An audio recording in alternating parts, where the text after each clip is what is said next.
everyone. Welcome to the Camino Cafe podcast. I am so happy to have you here. If you haven't had a chance yet, I hope you will check out the new show I'm doing with Johnny Walker and a whole team of Camino Pilgrims. That's Camino News Update. We do that every Wednesday night. We're having a ball doing it, and I hope you're enjoying it as well. Well, today I am excited to have the American Pilgrims on the Camino. I have several of the board members with me, and this is the third year that we've done this annual interview, and it has always proven to be very popular. There's always many exciting things that we talk about, so let's get to it. First up, we have board chair Joe Curro. Last time I saw you, you were here in Santiago after a Camino. That's right. I remember we had a very nice lunch together, and I got caught out for leaving the cafe earlier that day, if you recall. But it was great to see you. That was after I did the Camino Portuguese, and yes. had come in and had a brief amount of time in Santiago. Of course, my heart's still there. That's why I have the background. With us today, I have Rachel Ganzon, one of our newest members, and she's going to talk to us today about a little bit about our chapters. Allison Venuto is secretary of the board, and she's the most senior member out of the folks who are on the call today. And she heads up our membership effort. And then Tom Coleman joined us last year, and he is a co-chair of gatherings, and he's also very interested in preserving the history and the stories of American Pilgrims on the Camino and the involvement of Americans on the Camino de Santiago. And been on the board myself for the last two years, and last month I became a chair of the board. Yeah. But we really truly are a team. All of us came up with a lot of different Camino experience. If you look at the board members, you probably cover just about all of the Caminos within Spain and beyond. We've had folks who walked, who've biked. Yesterday, Allison organized a great national event where one of our board members, Bill Arts, was a panelist, and they talked about biking the Camino. Amongst our board members, out of the 11, 5 of us have served or do serve as chapter coordinators around the country. Others of us are very involved in our chapters. At least 5 of us are hospitalero trained, and at least 3 have actually served as hospitaleros. At least 3 of our board members have volunteered in the Pilgrims office. So we're real Camino junkies. Welcome, everyone. So glad that you're joining us tonight, and we will come around and talk about all the different areas. We really appreciate you having us come on and give these updates. For those of you who aren't familiar with us, American Pilgrims on the Camino is the national association for many countries have associations, friends associations for the Camino and for pilgrims, and we're the association in the United States that supports those who are getting ready to do a Camino, those who are coming back from a Camino and want to meet with fellow travelers, so to speak. We also are folks who we engage in supporting the Camino. We're really pleased to be on here. We are an all volunteer, and we have folks from Alaska to Florida and Maine to California and everywhere in between, and some folks out in Hawaii, not even within the United States borders, who are members or who participate with American Pilgrims. We are run by an 11-member board, so you're meeting 4 of our hardworking board members here today. I want to touch on first, what type of membership numbers are we talking? How many people are a part of the American Pilgrims on the Camino? So we've had as there's been an explosion of activity on the Camino, and Allison will be able to speak to this more when we get to her segment, but we're hovering near 3,000 now, around 3,000. It's been just extraordinary. And we've also seen requests for credentials go through. As you may know, one of the things we do is we issue credentials at no charge, just on a donativo basis. And our requests this past year were up 33%, almost 10,000. We were almost at 10,000 credentials that were requested from the organization. That map's very close. I don't know, maybe Alice, I don't know, did you want to go around the horn? Yeah, let's go. Okay.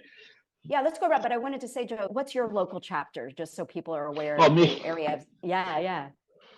So if folks didn't pick up, and maybe you should turn on captions when you're listening to me. I'm out of Boston. So I was, until this past October, I was for 2 years, I served as Boston chapter coordinator. Fantastic. So okay, and what about you, Rachel? I'm in the Pacific Northwest. I'm in the Portland, Oregon area. I actually live across the Columbia River in Washington, in Ridgefield, Washington. Oh, beautiful area of the world. It is indeed.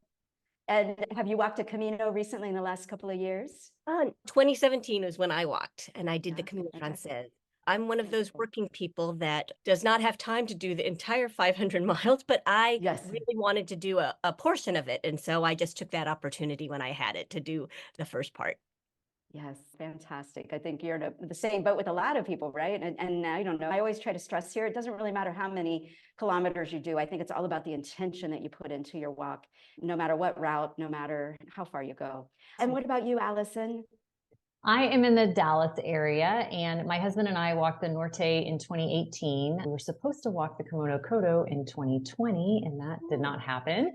So we walked the Inglés in 2022, and then we plan to walk from Santiago to Murcia to Finisterre this year. So in a couple months, we'll be back in Spain, which we're excited about. Oh, fantastic. That's a beautiful route. All right. And last but not least, Tom, tell us where you are in the States. I am Joe's northern neighbor. I live in New Hampshire. And my last Camino experience was in 2019.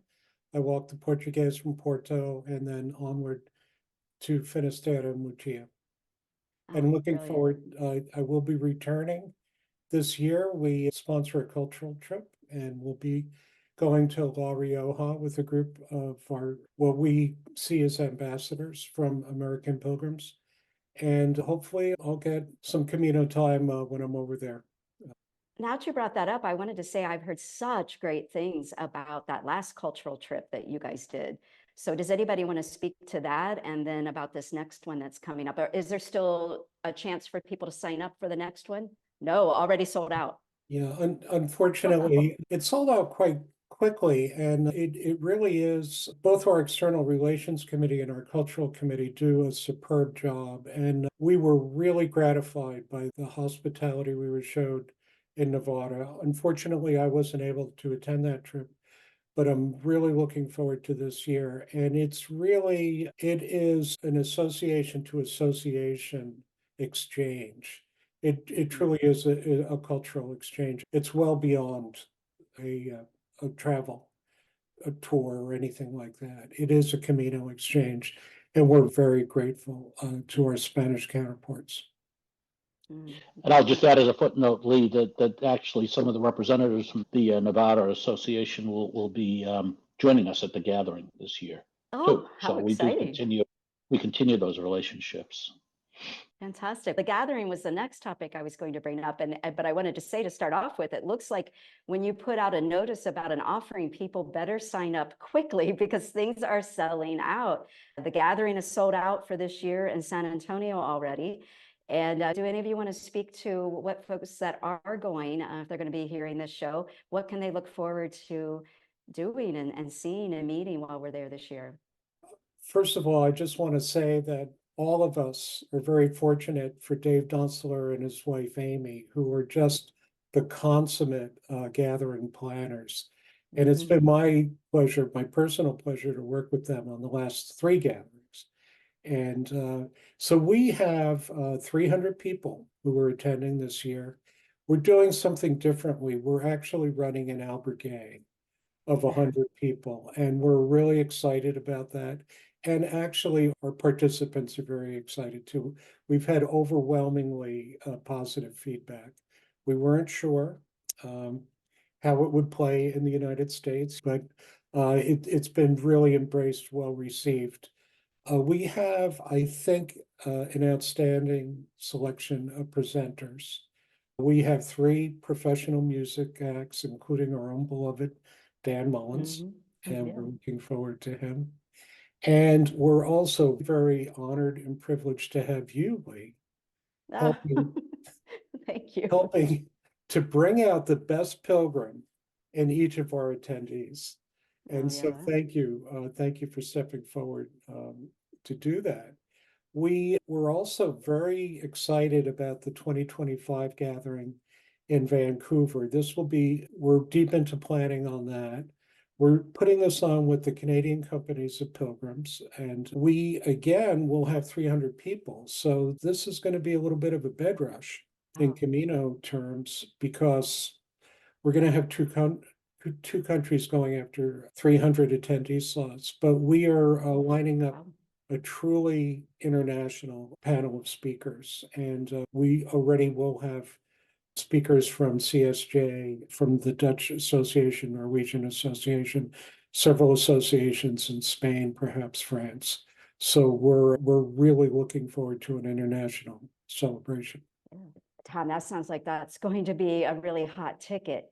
So if only 300 between the US and Canada, will there be opportunities to attend just as an attendee? If there's not enough space to spend the night, can more people still come and just go to the sessions? We obviously, when we gather people together, it's about sharing our esteem for the Camino and for each other. So we're going to widen this as much as we possibly can. And thank you for holding that up. And I do want to say that as far as save the date, it will be from the 15th through the 17th of May in 2025. Yes. And do you know yet when registration will open? We were looking at probably January of that year. All right. That's going to be exciting. What a tremendous opportunity for folks to go and meet people from the Canada group as well as all over the world. That's going to be, how did that come about even? It's interesting when you actually look back in our history, we had a co-produced gathering in 2005 in Toronto. It was quite small, but with the Canadian Company of Pilgrims. The Canadian Company of Pilgrims is older than the American Pilgrims on the Camino. But since then, it's very common we have Canadians attend the American gathering. And we don't really we see ourselves as one Camino family. Sure. And it was over a lunch conversation that this came up 2 years ago. And again, Dave Donsler is the one who made this happen. Yeah. Oh, how exciting. Let's talk a little bit about, let's turn to membership. Allison, tell us some of the new things that are going on with membership. What are your goals in the next year? What are things looking like? Thank you. And Lee, I want to say thank you for all the partnership that you've had with American Pilgrims on the Camino. You've been a wonderful colleague in all of this and pilgrim and helping us know more about how we can help as well. So thank you for the opportunity to share. Wow. We have seen, as in a lot of places we've talked about this, the interest in the Camino has increased over the last few years, especially post-pandemic. We've seen our membership numbers increase in all of our categories. And for our categories, we have individual, household, lifetime, and student, and those have just grown in every single category for 2023. We anticipate that will continue for 2024. We've had growth in our chapters. So these are dues paying members that I'm talking about, but we definitely have pilgrims who are engaging in chapter activities, and the numbers of chapters are increasing over the last few years, which I know Rachel will probably talk about as well. But just that interest and appreciation for what members are doing on the Camino and with our organization. Again, we're an all volunteer organization. And so what we try to do is, as we have folks coming in, we try to look at ways that we can have them connect with the Camino either before they go or after they go, because we know that experience is so valuable to them. And we want to help with that life of the Camino that pilgrims live. So what do you think is driving membership and increasing it? I think, and Rachel can speak to this as well, but our chapter coordinators are fantastic. We have chapters all over the United States. They're doing incredibly engaging activities, creating mentorships for new pilgrims. We're doing national events. So even pilgrims who are maybe not so geographically connected to a chapter can still participate. Our coordinators are keeping in touch with people. We as an organization are trying to help give information about the Camino a little earlier in your membership as well. So sending out emails, hey, have you connected with a chapter? Do you know about this? So that we are also pushing out that information to our pilgrims as well. And then of course, pilgrims have a heart for the Camino. And so because our grants program continues to fund tens of thousands of dollars for various groups in Spain, we know that people are connecting to that part of our work as well. Yeah, and that's one thing I always want to highlight when we do these interviews with the board is that where does this money go? When you make that membership payment, what happens to that money? Because I think a lot of people in the past weren't aware of where those dollars and how much good is being done with the membership dues that we're paying. Part of the money that we collect from dues does go to operating the organization and some of the basic technology tools and administrative support and such that we need to run the organization, to support the chapters in some new initiatives. For example, one of our newest initiatives was to do bulk purchasing of shells. We actually, from Ibar there in Santiago, to Yeah. support shell ceremonies, the various chapters. But the Wonderful. biggest chunk of what we're expending is to support the Camino and support the infrastructure. So in this year's budget, $100,000 budgeted for the support of nonprofit associations and albergues within Spain, Portugal, and France to help. If it's an albergue, if they have a project where they need to replace some windows or a boiler or whatnot, or the bedding. Some associations are engaged in trail marking activities, those types of grants. And it's an application, it's a competitive application process. And I know there's a lot of interest in it. We've received, I think, 60% more requests than we appropriated. Wow. So that's a really? In addition to that, we've also appropriated another $60,000 in the coming year for major projects that we anticipate. One, I don't think this isn't any secret because we have discussed this in previous forums. We've been talking to some of the associations that are engaged in trying to stand up a welcome center and albergue in Madrid to support pilgrims who are flying, because we know that a lot of pilgrims are flying into Madrid before they go off to their Camino starting points, or they're doing the Camino, the Madrid Camino. And that's something that we have our eye on in the future, is how can we also support some of these bigger initiatives. So I think that's where the bulk of what we get in donations and membership dues, where it goes. Yeah. What would you say in the past year or two, what would be one of the things that the organization has supported that people would be familiar with and be excited to hear about from a grant perspective? It may sound like a small thing, but we just keep seeing a lot from the CSJ. So the Confraternity of St. James in the UK, in their annual reports and everything, we keep seeing shout outs. They were very grateful for a grant we gave them on the Norte, at their albergue on the Norte, for some new fencing. I think they needed the fencing. I think they had issues with livestock roaming into the property and such. And so it's actually artistic fencing that the pilgrim cutouts and such. And so I think that's been one that has been very grateful for that. I know a lot of the grants might not be the types of things that you'd immediately see. It would be new bedding, for example, or new bunks, or new plumbing or whatnot. They're the types of things that we all know when we get to an albergue. We want to have a hot shower and make sure that it's working, but it's behind the scenes. That's what I think I would say. And I'll just say as an aside, one reason I was attracted to American Pilgrims and the Camino was when I was doing my first Camino. I was walking up in Fontibadon on my way to Cruz de Ferro. And there is I think it's a parochial albergue up at the top. They actually had a little plaque outside. They'd done a renovation. They had something thanking American Pilgrims on the Camino for their support. Now, we don't ask for that type of recognition or whatnot, but this albergue happened to do it. And I looked at my daughter, I said, wow, that's cool. That makes me really proud. I made sure that we kept our membership up to date after that. Yeah, fantastic. If somebody is sitting here listening to this show, what would be the reasons that you guys would say, please join? If you haven't already joined us as an organization of American Pilgrims, here's why. Here's maybe the number 1 and 2 reason we think you should join and be a part of our great group.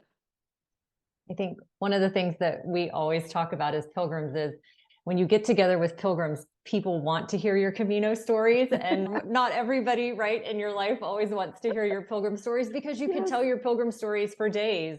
So number 1, the connection to other pilgrims. So you have the opportunity in various ways, over Zoom, in person, when you're walking the Camino. There's lots of ways to connect with pilgrims at the gatherings, at the cultural exchanges that we've mentioned here before. So the gathering of pilgrims, number 1. Number 2, the information that we provide to pilgrims as well via our Facebook page, our YouTube channels. we keep folks up to date, particularly when there's a big update. If something is changing or something is different or new, we try to push that information out to pilgrims. And also pilgrims can come to our website, our YouTube pages, our Facebook page to interact with people, ask questions, to say, what is it going to be like here? Or what's the next thing I should do? Or does anybody have a recommendation about this? Because we want to be a place where we're giving that information to people. And then the other thing is the connection when you come back as well can be really powerful. How do you process through that? How do you come back into your real life? How do you come back and engage maybe in new ways and different ways that you've learned on the Camino and maybe changed in some ways as well? And so I think being around pilgrims can help with all of those things. And so I'll let the others speak, but those are the big three that come to mind for me. One of the most important places that activity happens is in our chapters, and I think Rachel can speak to that, because that's the real human one-to-one. We have an annual gathering. We love getting together then, but throughout the year, the chapters are playing a very important role. Yeah. Okay, Rachel, we need to get to you. Okay, so we were talking about why should somebody join? And you're heading up an area that I think is just so close to all of our hearts. So let's talk about, what would you say to people? Why should you join if you haven't joined yet? Absolutely. You will have interaction with other pilgrims, maybe like yourself, where you're just gathering information and you have questions, they have questions. But when you are in a chapter, you have folks that have done it, and many times, multiple times. So they have this really rich wealth of information to share with you, like really logistics, preparing for your inner Camino, how to cope when you're returning. There's just a wide range of information that they can provide. In addition, the chapters have all kinds of really wonderful events. They do strolls, they do shell ceremonies, REI events, informational sessions at libraries, cooking classes, Spanish classes. They just really offer these really creative ways to learn about the Camino and share that joy that you had when you were on the Camino. So it just continues. Yeah, totally agree. I'm always hearing pilgrims talk about how important their local chapters are to them. How many chapters are there across the U.S. right now? We have 59, and we have several other interested states that want to have chapter formation. So we're working with several that are just very active in wanting to become a chapter of American Pilgrims so they can also share their Camino joy. Yeah. And if somebody wanted to start a chapter, let's say they live in an area where there isn't one that's close and they'd like to start a chapter, how would they go about doing that? Who would they contact? Yeah, so on our website, we actually do have information under the local chapters section, but they would, by filling out the form that's there, then it'll come to the chapters committee, and then we can go from there and help them pursue that. Fantastic. And Tom, we don't want to leave you out. Do you have some other things you'd want to add about why someone should join right now if they haven't had a chance yet? I think when it comes down to it, we're all about sharing the love, and the world needs more Camino. And I think I have never met anybody who is worse off by being a pilgrim. And I think that it's so affirming that we know each other are out here. And like Rachel said, the joy in a chapter, and Allison alluded, nobody understands it unless they're a pilgrim themselves. So I think that it's so important for all of us. We sought out the Camino. We sought to become a pilgrim. It's not an accidental behavior, it's a deliberate behavior. And I think we keep that alive. We keep that candle lit in our hearts by supporting each other. And the way to support each other is to be part of a bigger group and to inform new people to experience this, to invite them to the Camino. The Camino really, people talk about there's too many people or whatever. We could accommodate that. There's no limit to love. And I think we can share the love with people. So yeah, membership is powerful. Said Tom, there's no limit to love. My goodness. So the world needs more Camino. Yeah, did I hear that's going to be a new slogan on a t-shirt? I think that would be a big money maker. I added that to my to-do list, Lee. I love it. I love it. Tom, you came up with that? We all came up with that. I love it. I think I we love it. we all know that. Maybe I just accidentally said the words, but we all know that, right? Most definitely. The world needs more What the Camino. world needs now is Camino. Camino. That's staying in the show, Joe. I would love it. Okay. I think when it comes down to it, we're all about sharing the love, and the world needs more Camino. And I think I have never met anybody who is worse off by being a pilgrim. And I think that it's so affirming that we know each other out here. And like Rachel said, the joy in a chapter, and Allison alluded, nobody understands it unless they're a pilgrim themselves. I think that it's so important for all of us. We sought out the Camino. We sought to become a pilgrim. It's not an accidental behavior, it's a deliberate behavior. And I think we keep that alive. We keep that candle lit in our hearts by supporting each other. And the way to support each other is to be part of a bigger group and to inform new people to experience this, to invite them to the Camino. The Camino really, people talk about there's too many people or whatever. We could accommodate that. There's no limit to love. And I think we can share the love with people. So yeah, membership is powerful. Said Tom, there's no limit to love. My goodness. It's like a plug league, because one other thing that's happening at the gathering is we have the Merry Band of Pilgrims for our fourth appearance. To wait to see it. So we've got ever growing. We have some of the attendees at the gathering. They bring their ukuleles, bring their guitars, bring their harmonicas, bring their kazoos, and we do a little bit of a set to warm folks up before Dan. Fantastic. And that's my plug for it. Yeah, I just interviewed Dr. Christina Jacobson. I cannot wait to see her session now. She's playing with us. Yeah, that's what I've heard. So it's going to be so fun, so fun. Okay, so let's talk a little bit Here about. we are. Oh, wait, there we are. The Merry Band of, hold it up a little higher, Merry Band of Pilgrims. There we are. And then it's our fourth annual. Oh my gosh, how fun. I wanted to touch back on La Concha. Phenomenal. The last couple of publications have just been outstanding. Who is responsible for this right now? Because it's beautiful and so much information in it. We have such a great communications team that's working on that. And it's been developed over the years. It was led by a succession of board members and continuously improved. But right now, our editor-in-chief, Amy Horton, who actually pulls double duty because she's a St. Louis chapter coordinator as well.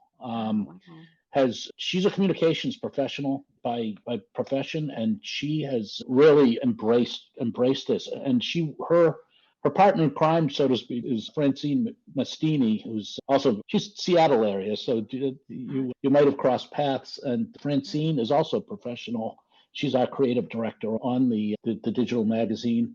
And in addition to that, there are probably 8 to a dozen volunteers who do copy editing. There are multiple rounds of copy editing, multiple rounds of proofing of the final mock-ups of the issue. And again, we keep emphasizing all volunteer, and people are just giving of their talents freely.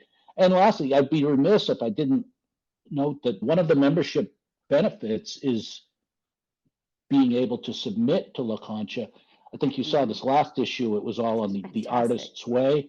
Yeah, we have so many creative pilgrims in our organization. So virtually everything that was submitted to La Concha, the articles, the reflections, the poetry, the artwork, paintings, the photography, it's all of our pilgrims just volunteering their time and submitting.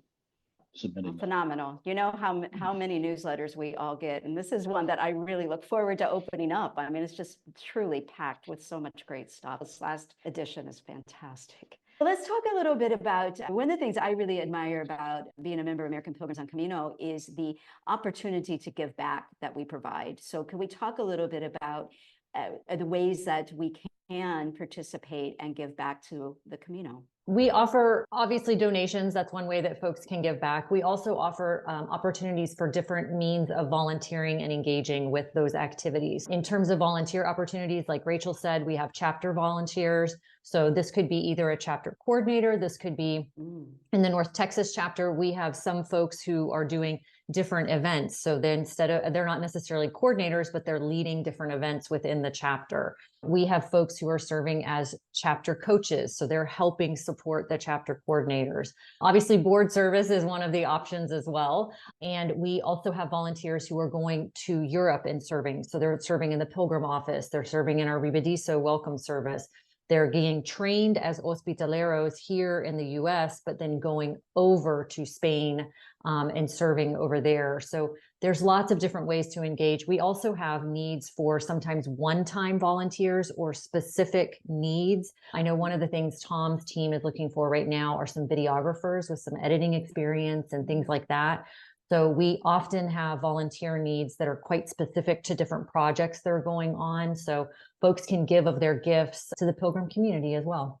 And as far as opportunities to volunteer here this year in 2024, are there opportunities where people could still apply, or are those spots already taken, especially when it comes to working at one of the albergues or Rebedizo? Or... So those are two different processes. Okay, as far as the albergues go, so we offer hospitalero training. We're the only organization in the United States that's authorized by the Spanish Federation of Associations of Friends of the Camino de Santiago. Don't ask me to say it in Spanish. I can, but it will take me a long time. We offer the training and 4 times a year in different parts of the country. But after that, it actually is on the responsibility or of the individual to apply directly to the federation and or individual albergues after receiving that training. And I think at this point, since we started doing this, we've trained something like 850 hospitaleros. Wow. Rebedizo is a different story. So Rebedizo doesn't involve the cleaning or cooking that sometimes takes place with the hospitalero service. It's literally a welcome service through an arrangement with the Junta in Galicia. And we have 20 spots per year at the albergue. We have 2 volunteers who serve concurrently with one another, but that's an application process which just recently closed. And I know that this year we had 68 applications for 20 spots. Wow. And we really emphasize, it's not a hard and fast rule, but we really emphasize Spanish language skills for Rebedizo service. And as far as some of the other opportunities, a lot of those are individually also you apply. We do have links on our website, so how to apply to the Pilgrims office, how to apply to Pilgrim House, some people like to volunteer at. I think we have a link on how to apply to the Pilgrim office in Saint-Jean-Pied-de-Port. We're going to put that on there. I'm not sure if that's there yet. We've been catching wind of some other volunteer opportunities as well that our external relations folks have shot our way. So that's over in Spain and over there. Stateside, though, chapters always have a need.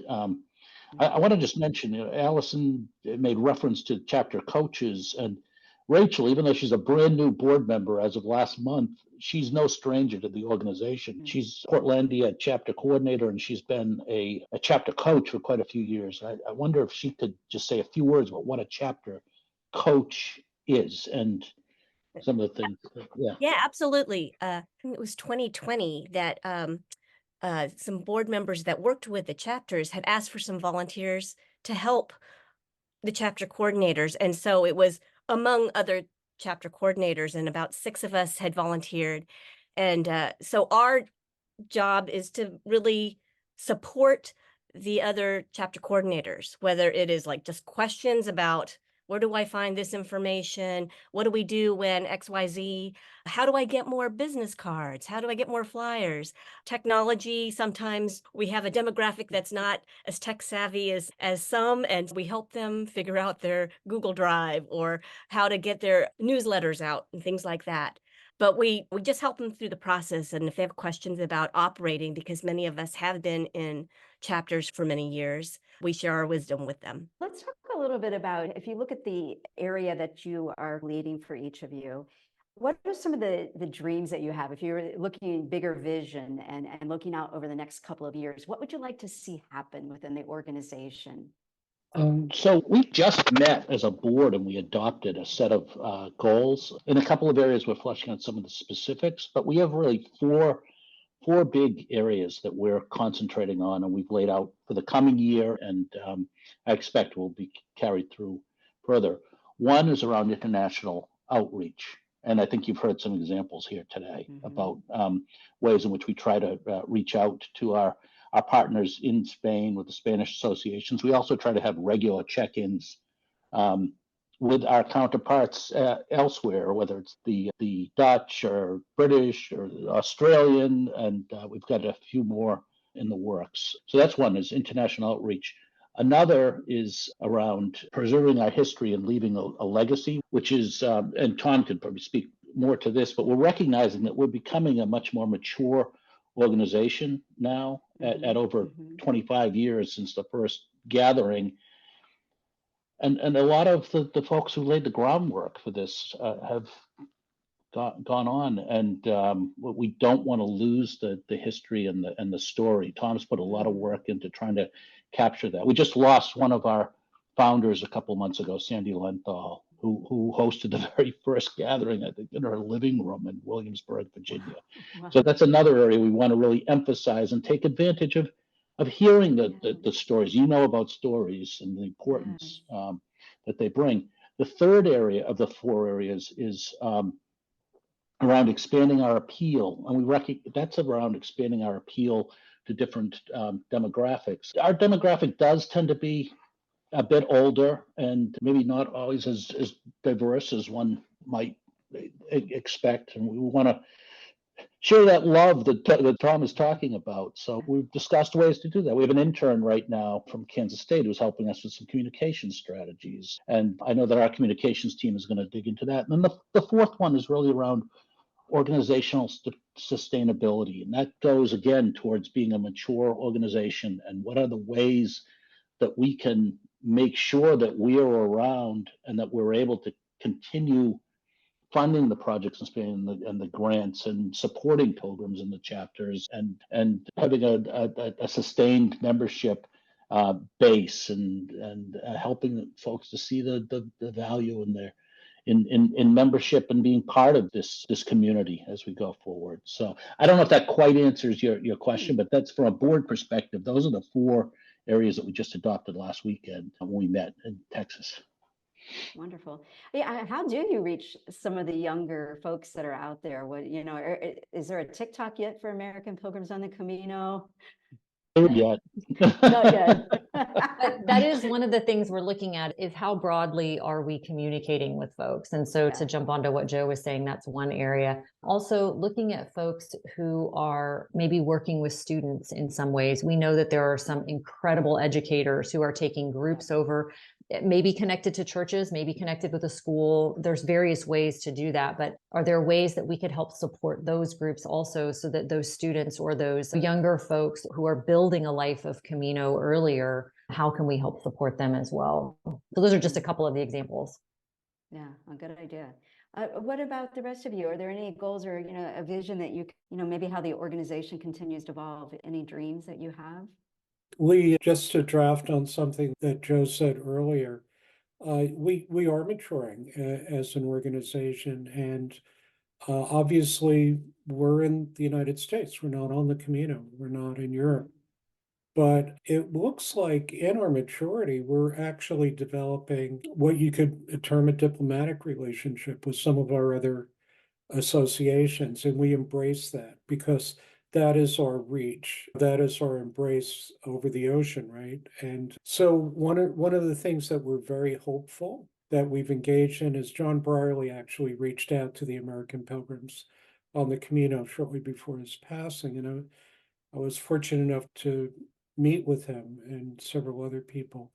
And he had a vision about the Camino Portuguese from Lisbon. And so we're working with a steering group of other world organizations, and we're hopefully and optimistically moving forward to help bring that vision to fruition and to honor John Brierley by planting an albergue 20 miles north of Lisbon and promoting that route as a viable alternative to a long distance Camino route. And we, as an organization, we're honored to be a part of that. And it was wholeheartedly embraced, both to honor John Brierley's legacy and to the privilege of working with our international partners. Yeah. Oh, that's so good. And I want to give a shout out to Ruben Mendoza, who's one of our board members. He has done, and his team of volunteers have done an extraordinary job building these links. And I just want to say thank you to him and his team of volunteers.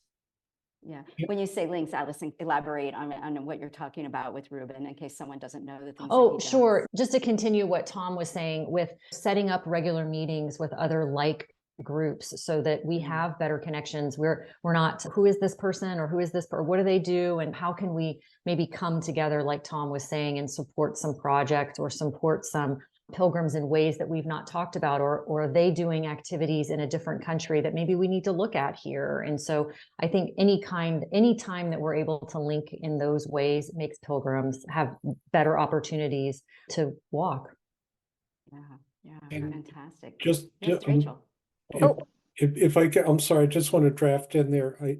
Allison's completely accurate on that. And I just want to also say that it was through one of our volunteers at the Pilgrim office, Tom Laborinsky, who was also a board member, and talking to Johnny Walker Santiago, who is a very valuable friend that we really treasure, that came about, that contact with John Brierley.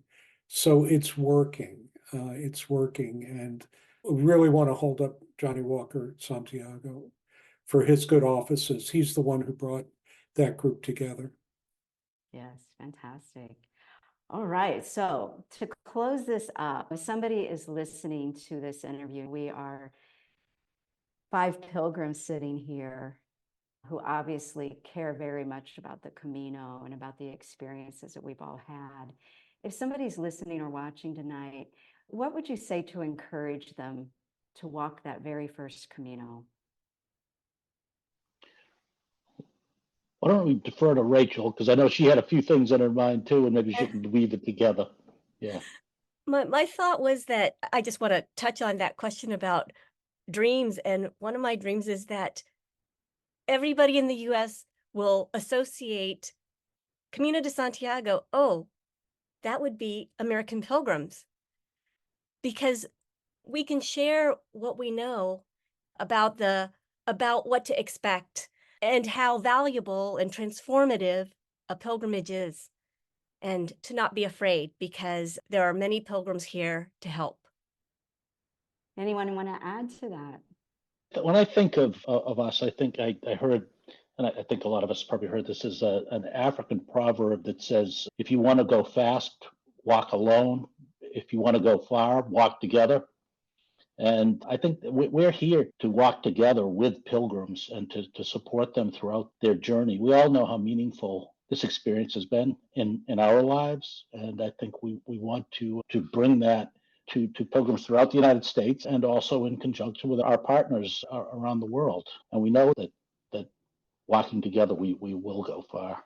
We're all going to be in San Antonio soon. Can't wait to see everyone and to enjoy this great agenda that you've put together. Certainly the last annual open house was fantastic with Rick Steves and Martin Sheen.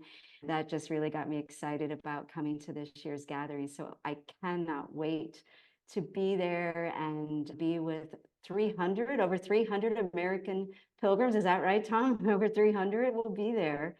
What a pilgrim gathering that's going to be. So thank you for giving us this update. It's a joy to hear about all the good that's coming out of this coming together of American pilgrims I want to thank each and every one of you for the service that you are giving back to this organization so that we can all have the opportunity to volunteer, to learn more about the Camino. I can't even imagine how many hours you are putting into your jobs individually and how many hours as an organization are being given. So I just want to thank each of you for your service, because I know this is no small job.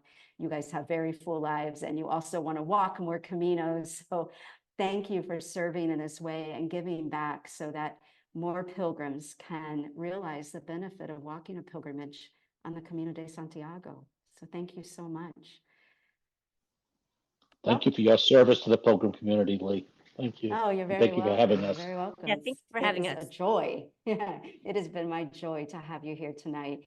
I'm going to close out the show. You guys stay on, please, so that we can say goodbye. But if you haven't yet joined American Pilgrims on the Camino, I think tonight you have heard a million reasons why you should join. And if you haven't yet gone to any type of activity with your local chapter, please go. Your family only wants to hear so much about your Camino. This is your opportunity. It is a session where you can go and talk about all things Camino all night, and everyone's going to want to hear your story, just like we hear stories with each other when we're walking. So if you haven't joined, please join. And if you are a member, get active. And if you have a skill that is needed, please volunteer and be a part of this wonderful volunteer group who is furthering and paving the way for future pilgrims. Thank you, everyone. And don't forget to watch Camino News Update. All right, bye, everyone.